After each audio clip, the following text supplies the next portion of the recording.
এই বলে দাওয়াত, এই বলে নবীকে আশ্বস্ত করতে মুহাম্মদ, তুমি যদি এই সমাজের যদি নেতা যদি হতে চাও, নেতা বানাই দিব। তোমার সবচাইতে ধন সম্পদ আমরা তোমাকে, ধন সম্পদে তোমাকে সম্পদশালী বানাই দেবো এবং তার সবচাইতে বড় সম্পদশালী হবে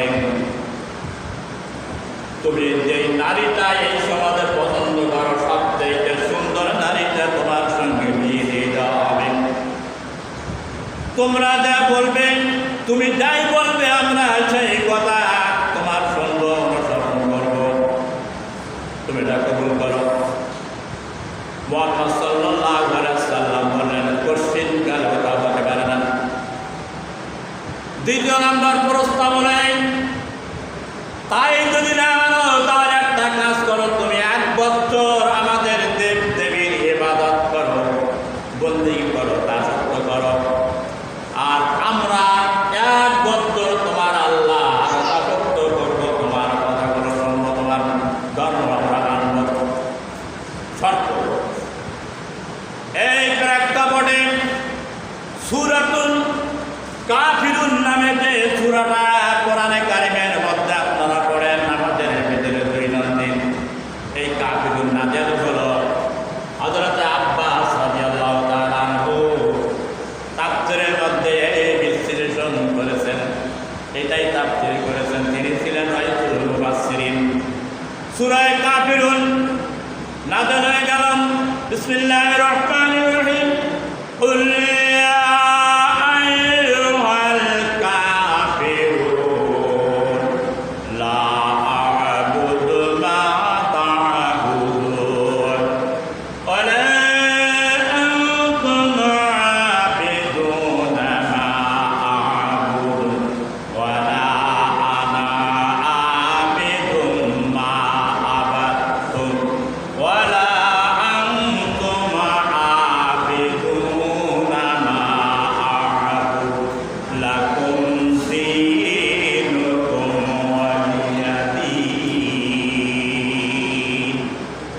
মহান আল্লাহ রাব্বুল আলামিন কাফিরদের মাধ্যমে জানাই দিলেন, নবী আপনি বলুন, হে আমার হাবিব, এই কথা আপনি বলেন কাফিরদের আমার দিতে গান মাথায় দেখে শুনে, এই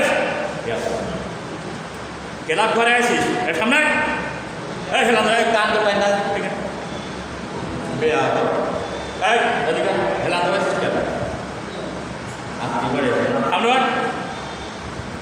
ভক্তরতা বজায় রাখিস, সভ্যতা শুকিয়ে যাবে। আল্লাহ পাক বলতেন, নবী বলেন, কুল ইয়া আইয়ুহাল কাফিরুন, এই কাফেরেরা শোনো, ও মুশরিকেরা শোনো,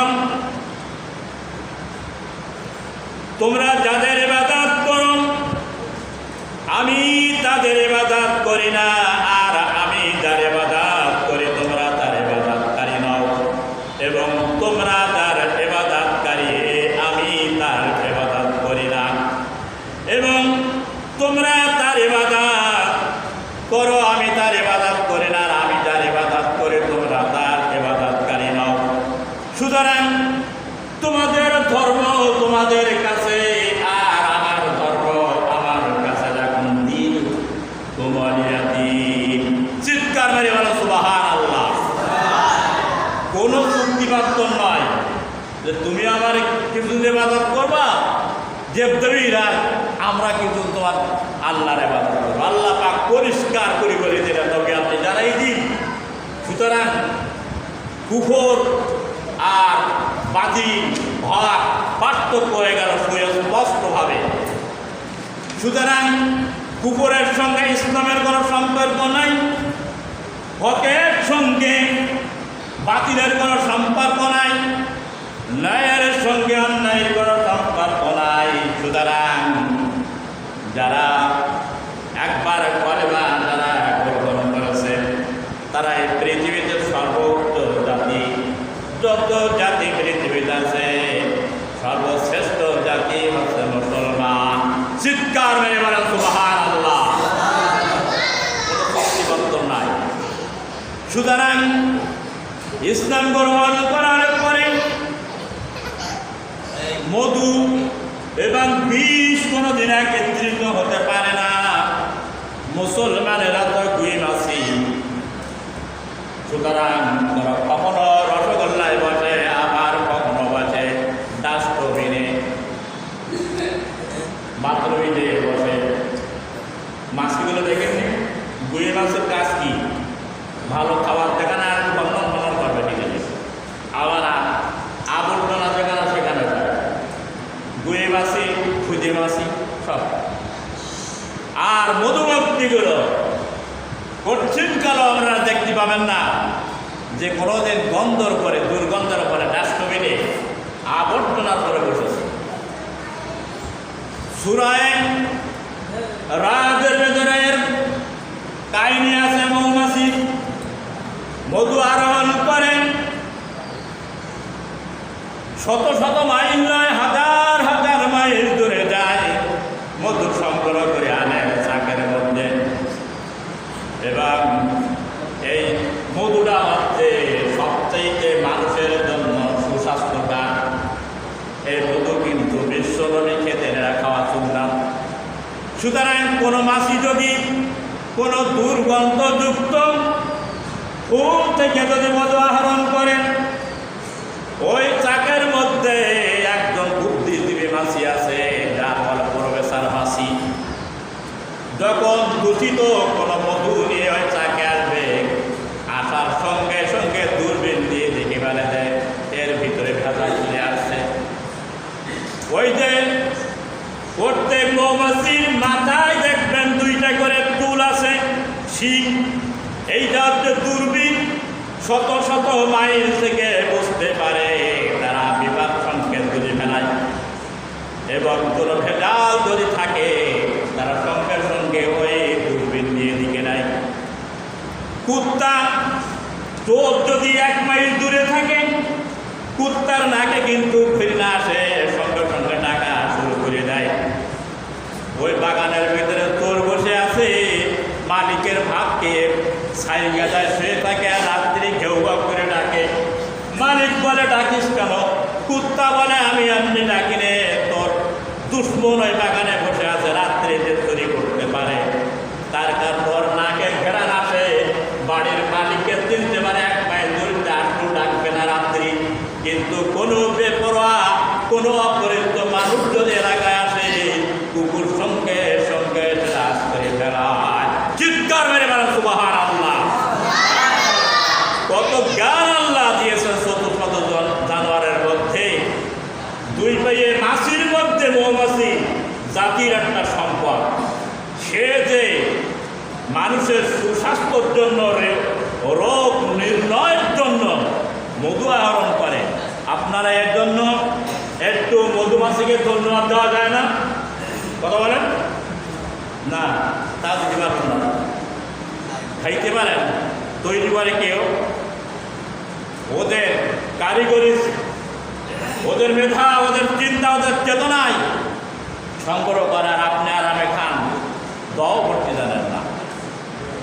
সুতরাং ওই প্রফেসর মাছিরা খাস করে তার ডানা দুটো কেটে দেবে, ওই চাকের নিচে গাছের তলায় পড়ে থাকবে, ওই চাকের ভিতরে আর ঢুকতে পারবে না। কারণ এইটাই বোঝায় যে কোনো অপরাধী, কোনো ভেজালযুক্ত মধু এই চাকের ভিতরে আসবে না। আর তুমি যখন নিয়ে আসাও, তখন অবশ্যই তুমি একজন অপরাধী। অপরাধকে তারা কোনোদিন ছাড়াই দেয় না। চিৎকার মেরে বলেন সুবহানাল্লাহ। মাছির ভিতরে যদি এত আদর্শ থাকতে পারে, তারা কি কোরআন পড়েছে না? কথা বলেন না কেন? কোরআনও পড়িনি, হাদিসও পড়ি নাই, সাহিত্য পড়ি নাই, এত জ্ঞান আল্লাহ দিলেন। আপনি আমি সর্বশ্রেষ্ঠ মানুষ, আপনার আমার মধ্যে সেই জ্ঞান নাই। আমার কাছে ভালো যেমন, মন্দও তেমন, হক যেমন, বাতিলও তেমন। 2-4টে পয়সার বিনিময়, পরাটার বিনিময়, মোগলাই পরাটার বিনিময়, সিগারেটের বিনিময় বিবেককে আমরা বিক্রি করে ফেলতে পারি। ভালো মন্দ আমাদের কাছে হক আর বাতিলের পার্থক্য থাকে, কিন্তু একটা পশুর মধ্যে আছে, নীতি আছে। আনাস রাদিয়াল্লাহু তাআলা قال قال رسول الله صلى الله عليه وسلم قال لا غضبة في سبيل الله راة خير من الدنيا وما فيها رواه البخاري বুখারী শরীফের হাদিস হযরত আনাস ইবনে মালিক রাদিয়াল্লাহু তাআলা আনহু হাদিসটা বর্ণনা করেছেন বিশ্ব নবী বলেছেন আল্লাহর রাস্তায় একটি সকাল বা একটি সন্ধ্যায় যদি কোনো মানুষ যদি দাওয়াতের কাজ যদি করে ইসলাম প্রচারের কাজ যদি করে হকের যদি দাওয়াত দেয় তাহলে দুনিয়া এবং দুনিয়ার মধ্যে যা কিছু আছে তার যে ওই সময়টা তার কাছে উত্তম চিৎকার মারি বলেন সুবহানাল্লাহ। সহিহ হাদিস আল্লাহর দিকে ডাকার জন্য দাওয়াত দেওয়ার জন্য কোনো মানুষ যদি বাহির হয় অথবা কোনো সভা সমিতি যদি যায় কোরআনের আইন বাস্তবায়নের জন্য যদি কোনো মিছিল মিটিংয়ে যায় সত্যের জন্য দুনিয়া এবং দুনিয়ার মধ্যে যা কিছু আছে সব চাইতে সেই ব্যক্তি তার চেয়ে উত্তম চিৎকার মেরে বলো সুবহানাল্লাহ। দাওয়াতের কাজ করতে চাও না দাওয়াত থাকবে তো দুনিয়া থাকবে দাওয়াত থাকবে দিন থাকবে দাওয়াত থাকবে মানুষ থাকবে দাওয়াত থাকবে না কিছু থাকবে। সুতরাং উত্তম ওই ব্যক্তি নবীজি বললেন যে ব্যক্তি আল্লাহর পথে সত্যের পথ হকের দিকে মানুষকে আহ্বান করে সেই ব্যক্তি হলো উত্তম। দুনিয়ায় মাছ মারছে তার কাছে সময়ের উত্তম ওই পথে হাঁটে যখন বাইর হয় ততক্ষণ পর্যন্ত জান্নাতের রাস্তার উপরে থাকে। নবীজি বলেছেন যদি কোনো ব্যক্তি আল্লাহর পথে দাওয়াতের কারণে বাইর হয়ে যায় আর যদি গায়ে কোনো ধুলা বালি যদি লাগে সেই জায়গাটা আল্লাহ রাব্বুল আলামিন জাহান্নামের আগুন হারাম করে দিবে। চিৎকার মেরে বলেন আলহামদুলিল্লাহ আল্লাহু আকবার। এর চেয়ে বড় ভালো কথা আর কেউ বলতে পারে পেরেছে পৃথিবী থেকে বলতে পেরেছে কারণ মহান আল্লাহ রাব্বুল আলামিন ও আল্লাহর বান্দারা আল্লাহর বান্দিরা মনের কান দিয়ে শুনে রাখুন আজকে যারা কোরআনের কথা যারা গ্রহণ করবেন না কিয়ামতে কি অবস্থা হবে। সূরাতুল ইয়াসিন যারা পড়েছেন ৬০ নম্বর আয়াত আমি বলছি আলাম আহাদ ইলাইকুম ইয়া বানি আদম আল্লাহ তা'বুদুশ শাইতান ইন্নাহু লাকুম আদুউম মুবিন।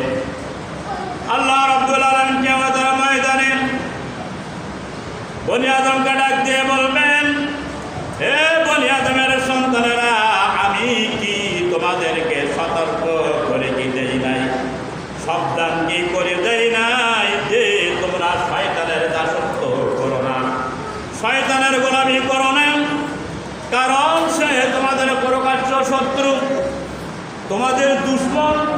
শয়তান কোনোদিন চায় না যে তোমরা জান্নাতে যাও ভালো কাজ করো এটা শয়তান কোনোদিন না পছন্দ করে না এটা কোনোদিন শয়তান চায় না। তোমাদেরকে সতর্ক করে দিয়েছিলাম তোমাকে শোনো নেই এই কথা আল্লাহ পাক কিয়ামতের বর্ণনা করেন আল্লাহ তা'বুদুশ শাইতান ইন্নাহু লাকুম আদুউন ওয়া নি'বুদুনি হাযা সিরাতুল মুস্তাকিম।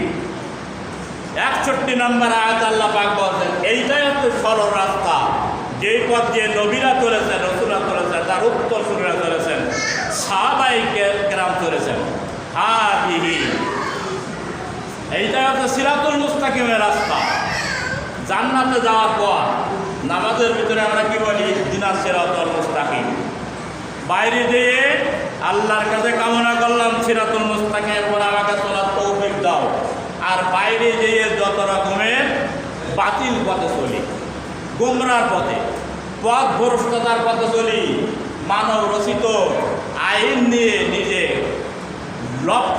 দক্ষ এবং শক্তি সামর্থ্য ব্যয় করে তখন আর সিরাতুল মুস্তাকিমের কথা মনে থাকে না। ওয়া নি'বুদুনি হাযা সিরাতুল মুস্তাকিম ওয়া লাকাদ আদাল্লা মিন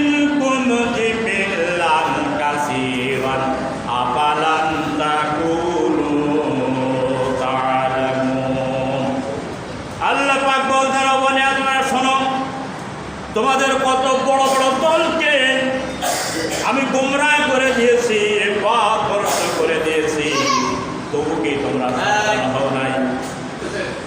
আল্লাহ রাব্বুল আলামিন এখানে বড় দল বলতে বোঝাইছেন ইহুদিদের, বড় দল বলতে বুঝাইছেন নাসারাদের, বড় দল বলতে বুঝাইছেন খ্রিস্টানদেরকে। আল্লাহ পাক বলছেন এরপরেও কি তোমরা সতর্ক হও নাই, সাবধান হও নাই কেন? আদাল্লা মিনকুম জিবিল্লান কাসীরান ফালাত্তাকুন হাযিহি জাহান্নামুল্লাতী কুনতুম তুআদুন। 63 নম্বর সূরা ইয়াসিন। আল্লাহ পাক বলবেন সেদিন যখন শুনো নাই, সত্যের পথের আহ্বান যখন সাড়া দাও নাই, কোরআনের কথা যখন বিশ্বাস করো নাই, আলেমের কথা বিশ্বাস করো নাই, তখন হাজি জাহান্নামুল্লাতী কুনতুম তুআদুন। এই যে জাহান্নাম, যে জাহান্নামের রওজা তোমাদেরকে দেওয়া হতো, এই জাহান্নামে প্রবেশ করো, কোনো কথা থাকবে না। জাহান্নামে প্রবেশ করা লাগবে সেদিন কোন পীর ওলি আব্দাল গাউস কুতুব, কোন নেতা, কোন নেত্রী সেদিন আপনার পাশে দাঁড়াবে না। যে আজকে আমার কথা শুনে তুমি গোমরাহ হয়ে গিয়েছিলে, আজকে আমি তোমার সুপারিশ করছি, তারাও দাঁড়াবে না, তারাও জাহান্নামে যাবে। কুনতুম তুআদুন, আল্লাহর ওয়াদা মিথ্যা হবে না। হাযিহি জাহান্নামাল্লাতী কুনতুম তুআদুন ইসলাউহাল ইয়াওমা বিমা কুনতুম তাকফুরুন। সেই দিন, যেদিন ওয়াদা তোমাদেরকে দেওয়া হয়েছিল, তোমরা কুফরির কারণে আজকে প্রবেশ করো। তোমরা দুনিয়ায় কুফরি করেছিলে, অবিশ্বাস করে বিমা কুনতুম তাকফুরুন। 64-65 নম্বর আয়াতে আল্লাহ পাক বলছেন আল ইয়াওমা নাখতিমু আলা আফওয়াহিহিম ওয়া তুকাল্লিমুনা আইদিহিম ওয়া তাশহাদু বিমা কানু ইয়াকসিবুন। সেদিন বান্দা তর্ক করবে, আল্লাহর সঙ্গে বিতর্ক লিপ্ত হবে না। আমরা এ কথা শুনি নাই, এটা আমাদের শব্দন করি না, আমাদেরকে ডাকি না, আল্লাহর সঙ্গে বাক বিতর্ক করবে। আল্লাহ রাব্বুল আলামিন বলবেন তালি তুমি কাকে সাক্ষী মানো? বান্দা বলবে আল্লাহ আমার মুখকে আমি সাক্ষী মানি, আমার হাতকে আমি সাক্ষী মানি, আমার পাকে আমি সাক্ষী মানি। এরাই যদি বলে তাহলে আমি এইটাই, আমি এই সাক্ষ্যকে গ্রহণ করব। আল্লাহ পাক বান্দার আবেদন অনুযায়ী তার কথা শোনা হবে।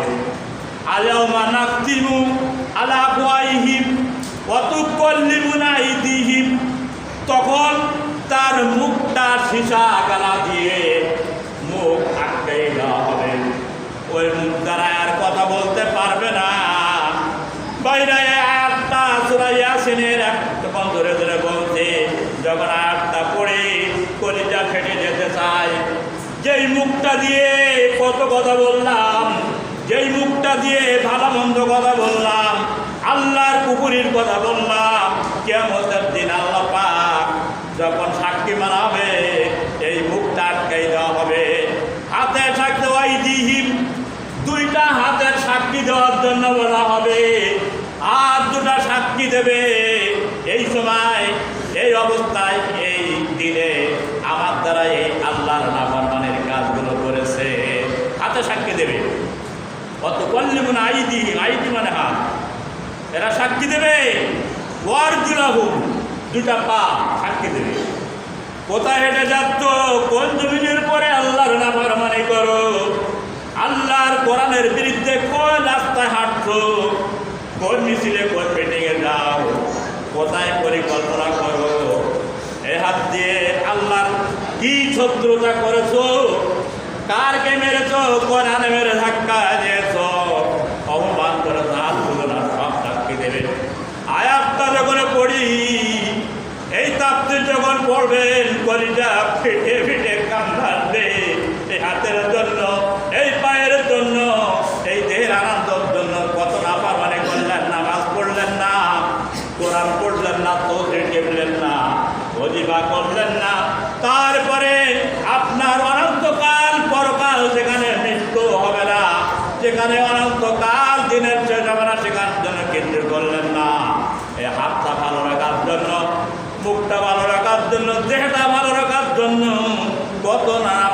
বললেন, কিন্তু কালকে আমাদের ময়দানে আপনার বিরুদ্ধে সাক্ষী দিবে।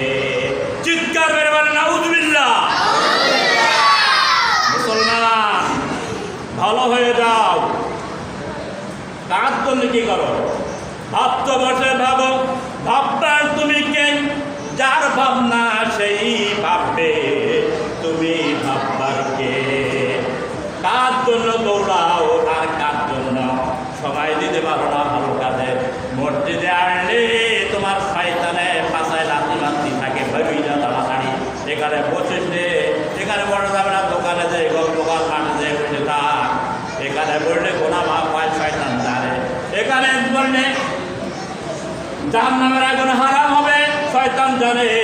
এই জন্য শয়তান আপনাকে তাড়ায়, কিন্তু চার দোকানে হাত ঘন্টা পড়ে থাকে শয়তান তাড়াবে না।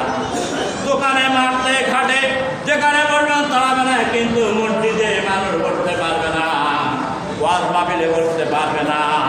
এই যে ওয়াজ করতে কারো কথা ভালো লাগে না বলে ছেড়ে গেলে বাঁচতাম, এই জন্য আজানের মসজিদ ঢোকে না, সবার শেষ আনার চেষ্টা করে যে কখন সেরে যাবো, এটাই চেষ্টা করে তাড়াতাড়ি আরো দরকার। এখানে পুরস্কার আছে এগুলো শয়তান বলার দরকার নাই, সবার শেষে যাবি।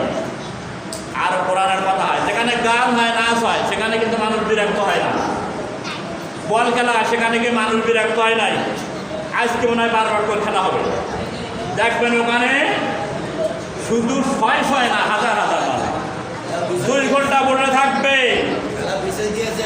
আচ্ছা যাই হোক, বিজয় দিয়েছে সেই দিন যাবে, কিন্তু ওখানে কে বিরক্ত হয়? এই তাড়াতাড়ি খেলাটা শেষ করে দাও। কথা বলেন না কেন? হয় না। কেন হয় না?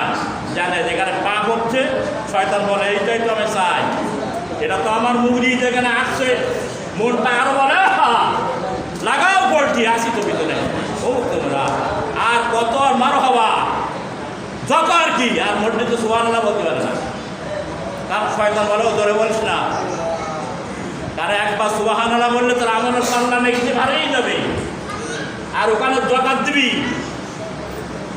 হ্যাঁ, এগুলো সব শয়তান। ওয়া নির্বুদিনা হাদা সিরাতুল মুস্তাকিম ইন্নাহু লাকুম আদুউউম মুবিন। আল্লাহ পাক বলতেন, বনি আদম আলা মাহাদিনাইকুম ইয়া বানি আদম আল্লাহ তা'বুদুশ শাইতান। সাবধান করে দিলাম বারবার, শুনিস নাই, বুঝিস নাই, তোর কানে কি এই কথা পৌঁছায় নাই যে আমার ইবাদত কর, আমার বন্দেগী, আমার নাফরমানি, আমার গোলামি? শয়তান তোর প্রকাশ্য শত্রু। যেই কাজ দেখবেন নাকি হয় না, ওই কাজটা হলো শয়তানের কাজ, শয়তান ক্ষতি হয়। যেই কাজের ভিতরে নাকি হয়, আল্লাহ ক্ষতি হয়, শয়তান নারাজ হয়ে যায়। এই জন্য ভাইরা, দাওয়াতে ইলাল্লাহর কাজ নবীরা করেছেন, আপনাদেরও করতে হবে, তার নবীদের উত্তর সরে যাবে।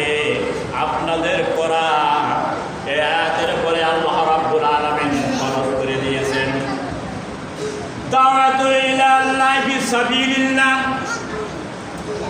এই দাওয়াতে ইলাল্লাহর কাজ করা নবীদের অনুসারীদের, তার নবীর উম্মত বলে দাবি করবে যারা, তাদের পরে আল্লাহ ফরজ করে দিয়েছেন কাজ করা লাগবে। দাওয়াতু ইলাল খায়র, এটা মঙ্গলের দিকে দাওয়াত দেওয়া, আল্লাহর পথের দিকে দাওয়াত দেওয়া। দাওয়াতু ফিসাবিলিল্লাহ, আল্লাহর পথের দিকে মানুষকে আহ্বান করা, এটা আল্লাহ খরচ করে দিয়েছেন। কয়জন মানুষের দাওয়াত দেন? বাড়িতে বউ নামাজ পড়ে না, ছেলে পড়ে না, বউ পড়ে না, আপনি একটা তলতে হাতে করে টুকিস করতে করতে মসজিদে এসে 2 সেজদা দিয়ে রাত জীবনে আপনার ছেলেকে মসজিদে ঢোকাতে পারেন নাই, বউটার পথে নামাজ পড়াতে পারেন নাই, তারপরে আপনার ছেলেটার কোনোদিন মসজিদে ঢোকাতে পারলেন না, তারপরে আপনার প্রতিবাদী ভাই ভক্ত আছে, এমনিভাবে করতে আপনার একটা ইমানি দায়িত্ব আছে। মনে করেন আমি শ্রদ্ধা দিলেই জান্নাত পেতে পারবো। এই জন্য দাওয়াত যেখানে জারি থাকবে সেই বাড়িতে ইসলাম থাকবে, যেই সমাজে দাওয়াতের কাজ চালু থাকবে সেই সমাজে ইসলাম থাকবে, যে মহল্লাতে দাওয়াতের কাজ চালু থাকবে সেই মহল্লায় ইসলাম থাকবে, দেশ দেশেতে দাওয়াতের কাজ চালু থাকবে সেখানে ইসলাম থাকবে। দাওয়াত থাকবে না, ইসলামও থাকবে না। সুতরাং আসুন ভাইরা, আমরা প্রত্যেকে দাওয়াত করলে লাভ 5টা। 1 নম্বর নিজে সংশোধন হওয়া যায়, 2 নম্বর অপারকে সংশোধন করা যায়, 3 নম্বরে হচ্ছে আল্লাহ রাব্বুল আলামিন গুনাহ মাফ করে দেন, 4 নম্বরে হচ্ছে আল্লাহ তাআলা ইজ্জত দান করেন, সম্মান। 5 নম্বরে হচ্ছে দাওয়াত দানকারীকে আল্লাহ রাব্বুল আলামিন জান্নাত দেবেন, ওয়াদা করেছেন। এই 5টা দাওয়াত দানকারীর পুরস্কার আপনারা আজকের আলোচ্য থেকে কোরআন এবং সুন্নাহর আলোকে এই আমার বলগুলোকে, বক্তব্যগুলোকে বুঝতে পেরেছেন? পেরেছেন সবাই?